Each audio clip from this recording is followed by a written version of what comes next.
खेल राज्य मंत्री गौरव गौतम ने सोमवार को हरियाणा शहरी विकास प्राधिकरण और संबंधित विभाग के अधिकारियों के साथ लोक निर्माण विभाग के विश्राम गृह में बैठक की। इस दौरान मंत्री गौरव गौतम ने पलवल के सेक्टर 2 और पारा ट्रांसपोर्ट नगर के विकास और मूलभूत सुविधाओं को लेकर अधिकारियों को दिशा निर्देश दिए हैं।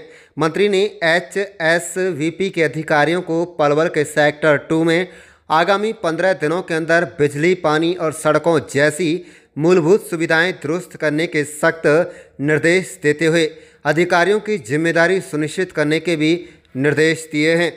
वहीं आपको बता दें कि उन्होंने कहा है, अधिकारियों की जवाबदेही तय करते हुए सभी सुविधाएं 15 दिनों में सही करने सहित सेक्टर के सौंदर्यीकरण को लेकर कार्य शुरू करवाने के आदेश दिए गए। इस अवसर पर HSVP के प्रशासक अनुपमा अंचली ने मंत्री गौरव गौतम को आश्वस्त किया है कि उनके द्वारा दिए गए आदेशों की गंभीरता से पालन करते हुए अधिकारियों की जिम्मेदारियां तय करते हुए सेक्टर के लोगों को मूलभूत सुविधाएं उपलब्ध करवाई जाएंगी।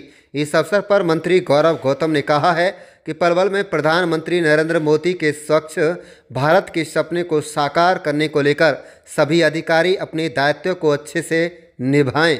आप देख रहे हैं पलवल ब्यूरो रिपोर्ट। मीटिंग का उद्देश्य आज हुड्डा डिपार्टमेंट था,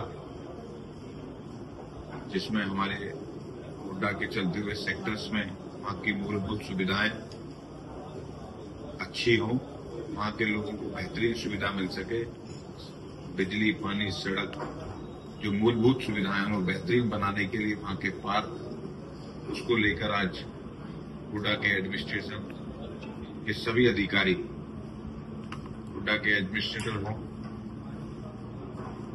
ज्वाइंट कमिश्नर बैठते शायद, एक्सीएन, SDO, सारे अधिकारियों के साथ, पब्लिक हेल्थ, बिजली बोर्ड, जो भी एक हुड्डा डिपार्टमेंट में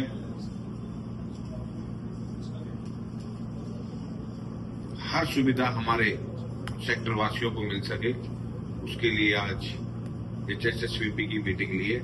उसके रिगार्डिंग की जो सुविधाएं ठीक हो सके उसके लिए काम। गौरव जी, भारतीय जनता पार्टी की सरकार जब देश में और प्रदेश में जब बनी तो यही कहा जाता था कि ना खाएंगे ना खाने देंगे, लेकिन भ्रष्टाचार तमाम दफ्तरों में चरम पर है। CMO का रेड हैंडेड होना इसका प्रमाण है। नहीं, अगर सरकार, नायब सिंह सैनी सरकार जीरो टॉलरेंस की नीति पे काम कर रही है भ्रष्टाचार को लेकर, कोई भी भ्रष्ट अधिकारी नहीं रहेगा पलवल में, ये बात सुन लें। जो भी कोई भी हो, अगर वो इस तरीके का काम करेगा तो उसकी सजा उसको मिलेगी। तहसील में हमने तय कर लिया है।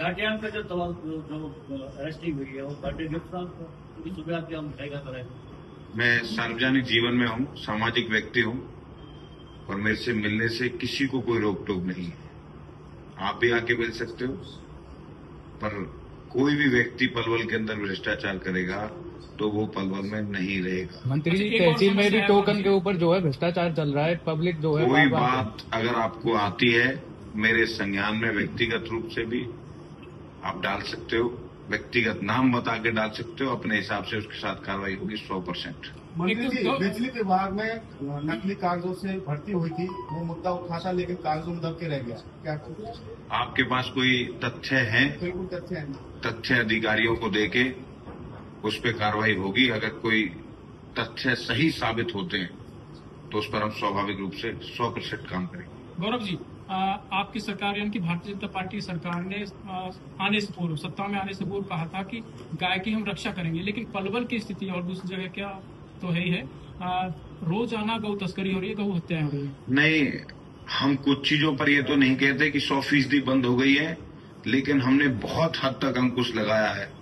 और जिस प्रकार से गौ तस्करी पर अभी मैं पिछले कुछ दिन पहले देख रहा था हमारी पुलिस प्रशासन की कार्रवाई, मैं उनको बधाई देता हूं पुलिस प्रशासन के लोगों को। और गौ तस्कर भी इस बात को समझ लें कि अगर वो इस तरीके की करेंगे तो उनकी सजा पुलिस देने के लिए तैयार है। अभी हमारी पुलिस ने एनकाउंटर किया था गौ तस्करों का। अगर ऐसी परिस्थिति आएगी तो इससे भी सख्त एक्शन लेने का काम ये सरकार करेगी।